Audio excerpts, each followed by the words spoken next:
At any rate, it's great to meet you, and I want to begin our conversation with Mhm. surviving the heavy of the last 3.5 years or so. How did you get through the pandemic, and how did it change you? Oh, wow. Okay. Hitting Let's the get ground into it. running. Yeah, for sure. Okay. So the pandemic, it was an interesting time for us because you can probably tell from my accent, I am not a native to the States.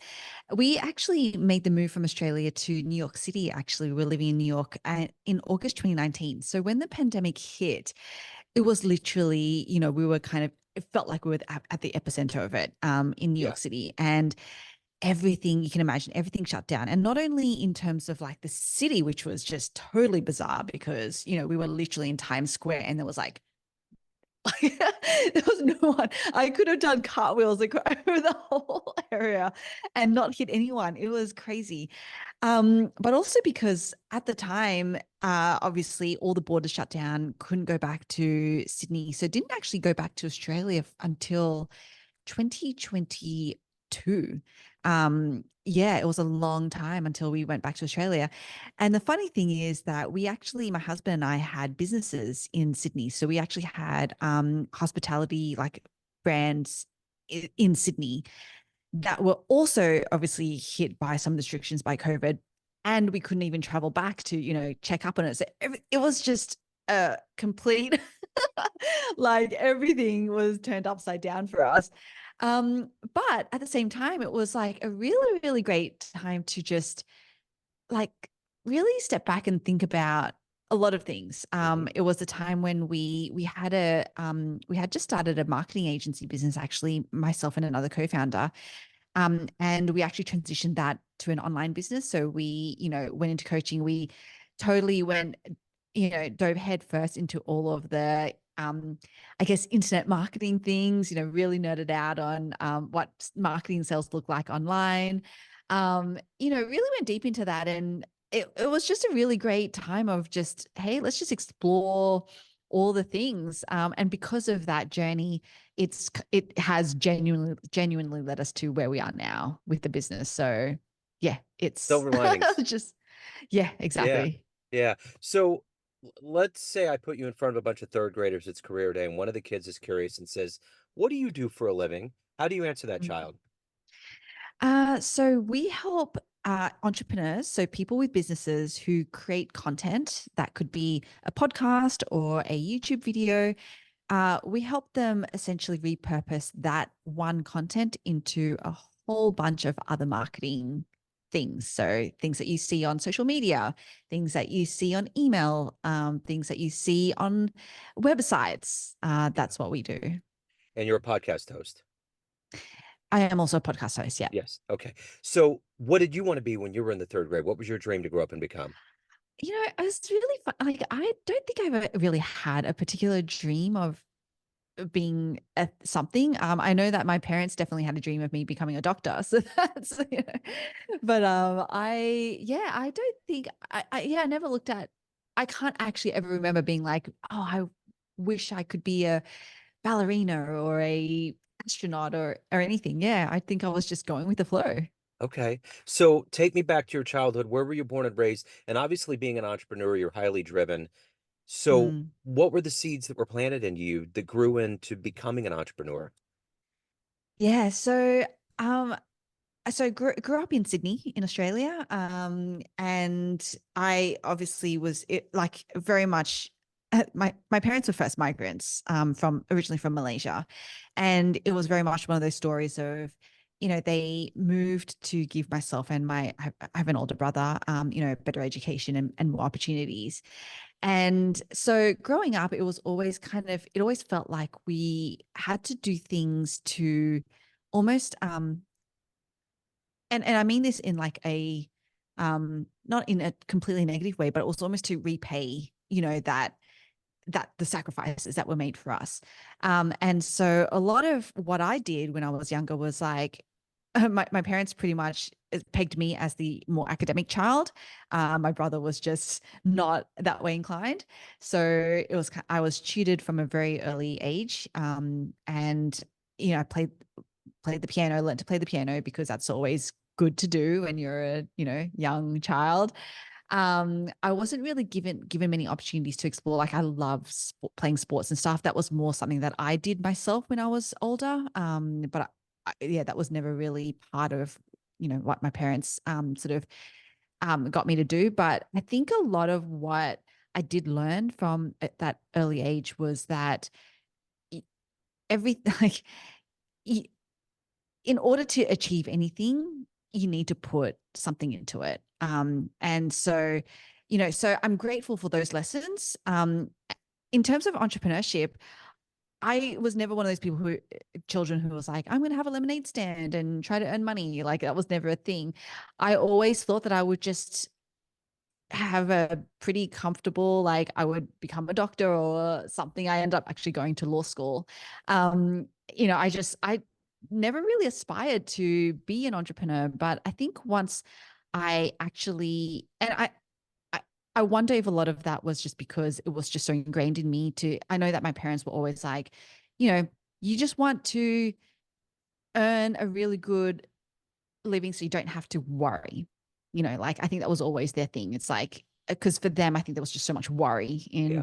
everything that they had to do. And so I think that wasn't what they wanted for me. They just didn't want me to worry about anything. So it was like, hey, get a stable job, something that paid well, and that's gonna set you up.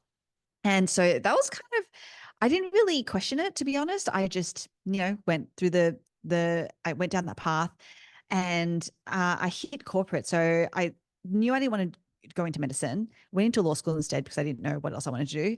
Didn't want to go into law. So when I graduated, I actually went into an investment bank. And it was actually being in corporate that opened my eyes to what it actually took to, climb the corporate ladder. And I was like, I don't want that either. And so that was a crossroads moment for me, my quarter life crisis. And so that was when my husband and I actually did open up our dessert bar, which was called the Chockpot in Sydney. And that was the start of the entrepreneurship journey. And so, yeah, I can't actually say, I think there was just a lot of things in my upbringing where it was like, hard work and diligence and dedicate, like all of those things that were really drilled into me.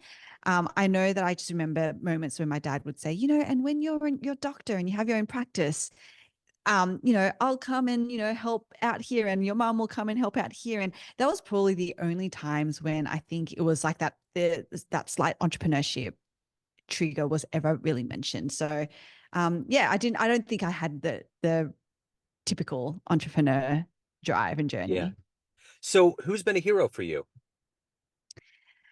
Um, I think it depends on which part of my life. I think I've had many heroes. I definitely have had many mentors, and they've always been who I needed in that moment.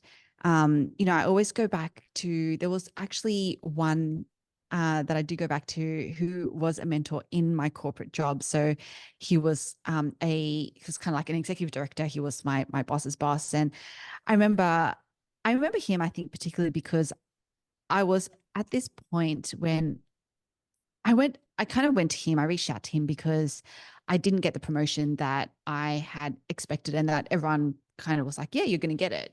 Um, and I didn't get it. And so I reached out to him to be like, I just want to understand, why this happened.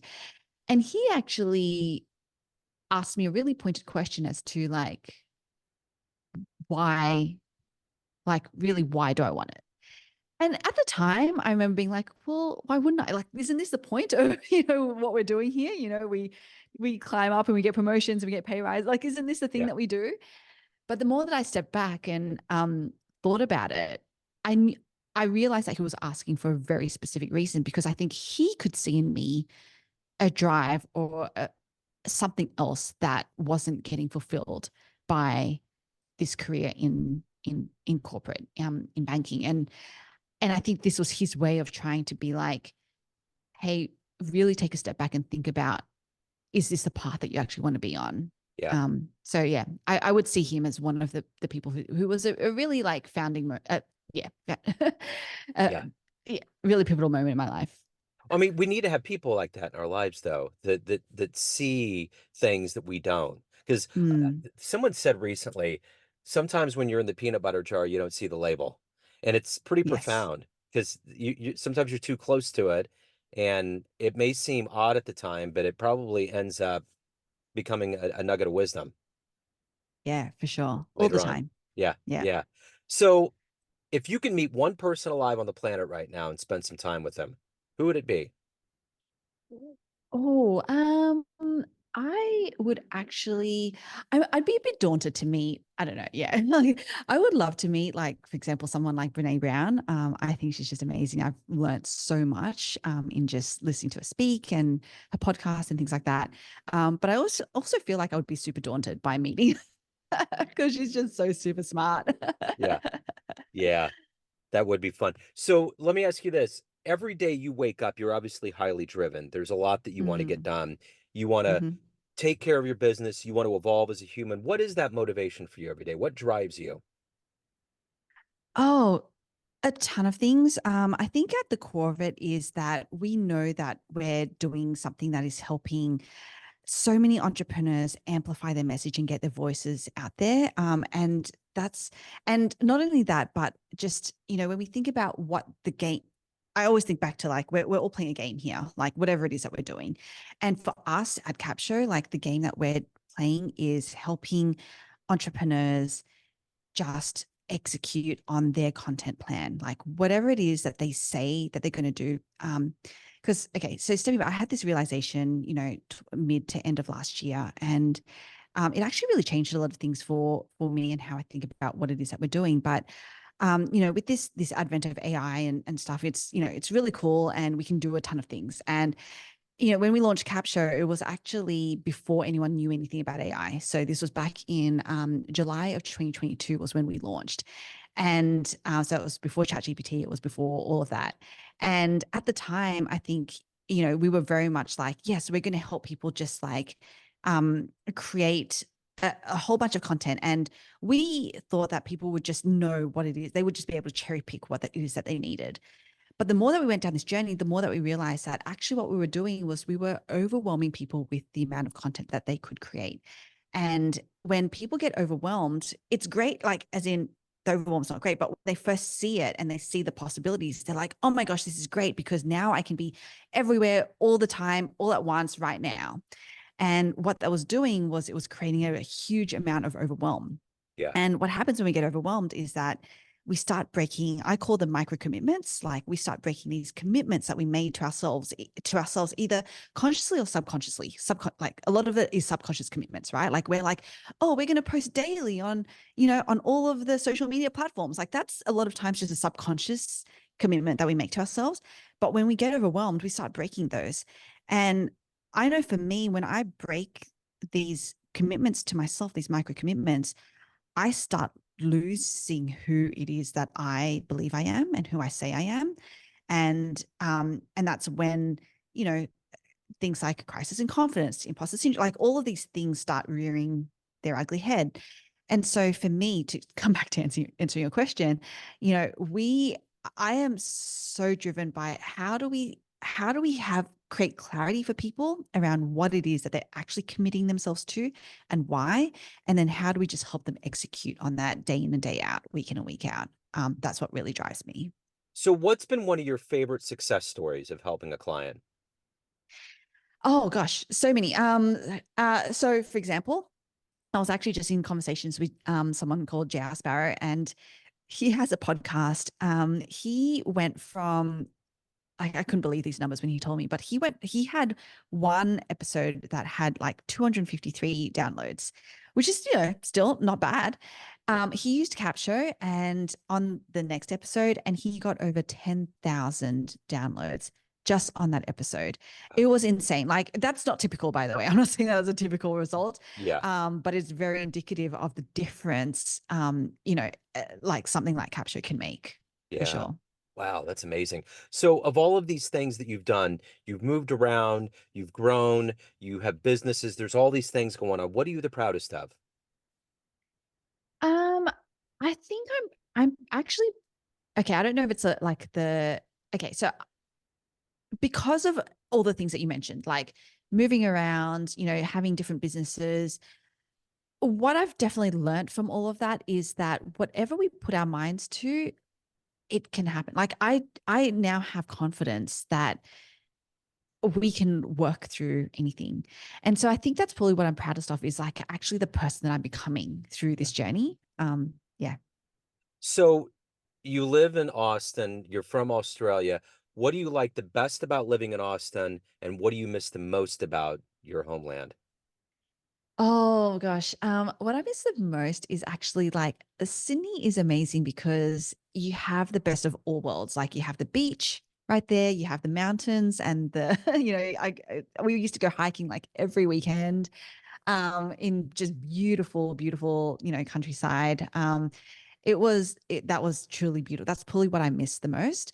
What I love about Austin is, um, oh my gosh, it's different kind of eclectic Yeah. that is awesome. I love the fact that there's like these really open breweries and we can just go hang out. We actually just got a puppy, so I'm really looking forward to, doing like all the dog and puppy things around Austin. It's just a really, really cool vibe here.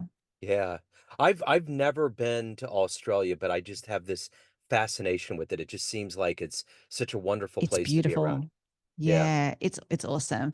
Like I loved growing up in Sydney. Now it is, it's one of those places where you need a car to go everywhere. It's similar to, well, it's a little bit different to Austin. You do need a car in Austin, but everything everywhere is like 15 to 20 minutes, whereas in Sydney everything's from like 30 to 60 minutes Yeah. to get places. But you just that's just the norm. So it was like whatever. And yeah, but like I think I love the US for the things that it provides around like openness, around different kind of diversity, around even just like business and the people here are just so fascinating. I just find it super fascinating. So I've really loved being in the States for the last 5 years. Right on. So let's say you have a dream tonight. You run into the 20-year-old version of you, and you can give that young version a piece of advice based on the wisdom you've gained in your life. What advice Mm. would you dispense on that young version of you? Yeah, this is hard. I mean, I so much. But I think the main one would probably come down to like, don't be afraid of taking up space. Just with every like, whether it's my upbringing or just how I was, and I am a massive introvert as well. Like I never was the one who raised my hand to answer in class. I was never the one who in meetings in corporate would be like, here's my great idea or anything like that. I was always the one who was in my mind, I was always like, well, surely someone else would have thought about it. Otherwise, it's not a good idea. It's not a good thought. It's not worth me verbalizing. It's not worth me taking up space with Yeah. me. Yeah. And I think I'm starting to unlearn a lot of that, and I'm realizing that actually, like each of us, all of us, we need to take up space. Yeah. Yeah. So at the end of the day, everyone has a perception of you, family, friends, clients, colleagues, but you Mhm. run the show. What is your perception of you? Who do you think you are? Oh my gosh. A completely imperfect person still trying to figure it out. Is honestly like what I would say. Yeah. Yeah, I mean, I have a ton of like I have this I do know people's perception of me because sometimes they say it and I'm like, really? That's how you perceive me? I seem like this super confident and I think I am. I'm really confident in a lot of areas in my life. But I also know that I'm like a mess in a lot of other areas. So, completely imperfect. I get it for sure. So if anyone wants to learn more about you, your business, hire you, listen to your podcast, anything related to your world, where can they go? Yeah, so I'm most active on Facebook and LinkedIn, and you can just find me Deirdre Tshien, my full name, which is not the easiest, but DeirdreTshien. That's where you can find me. I'm actually rebranding my podcast, so perhaps by the time this goes live, it might be the new rebrand, which will be at winthecontentgame.com. Right on. Excellent. This has been wonderful. Thank you so much for your time, for your story, and send all my love to Austin. For sure. Thanks for having me on. Thank you. Take care.